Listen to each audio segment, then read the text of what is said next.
Lettre 156. Cécile Volanges, au chevalier d'Ancenis, jointe à la précédente. Comment se fait-il, mon cher ami, que je cesse de vous voir quand je ne cesse pas de le désirer? N'en avez-vous plus autant d'envie que moi? Ah, c'est bien à présent que je suis triste, plus triste que quand nous étions séparés tout à fait.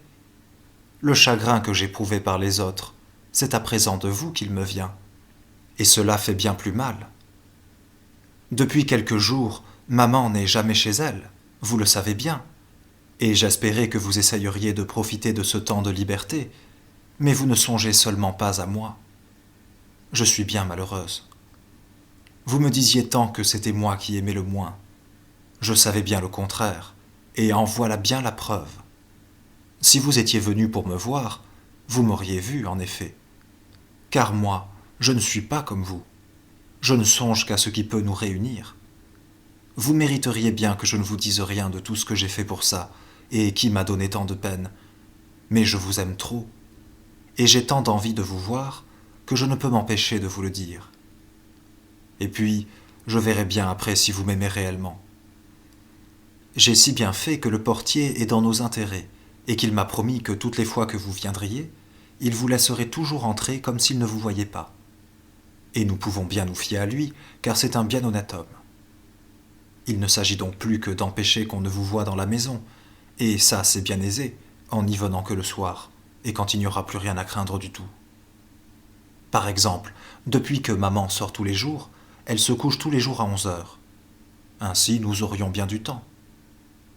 Le portier m'a dit que quand vous voudriez venir comme ça, au lieu de frapper à la porte, vous n'auriez qu'à frapper à sa fenêtre, et qu'il ouvrirait tout de suite. Et puis, vous trouverez bien le petit escalier, et comme vous ne pourrez pas avoir de la lumière, je laisserai la porte de ma chambre entr'ouverte, ce qui vous éclairera toujours un peu. Vous prendrez bien garde de ne pas faire de bruit, surtout en passant auprès de la petite porte de maman. Pour celle de ma femme de chambre, c'est égal, parce qu'elle m'a promis qu'elle ne se réveillerait pas. C'est aussi bien une bonne fille. Et pour vous en aller, ça sera tout de même. À présent, nous verrons si vous viendrez. Mon Dieu, pourquoi donc le cœur me bat-il si fort en vous écrivant? Est-ce qu'il doit m'arriver quelque malheur? Ou si c'est l'espérance de vous voir qui me trouble comme ça?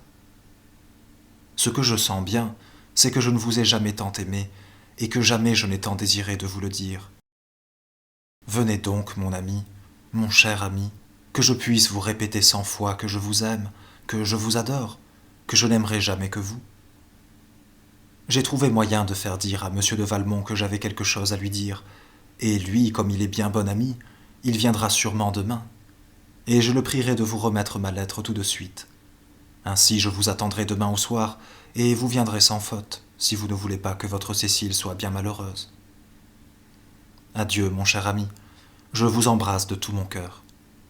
De Paris, ce 4 décembre.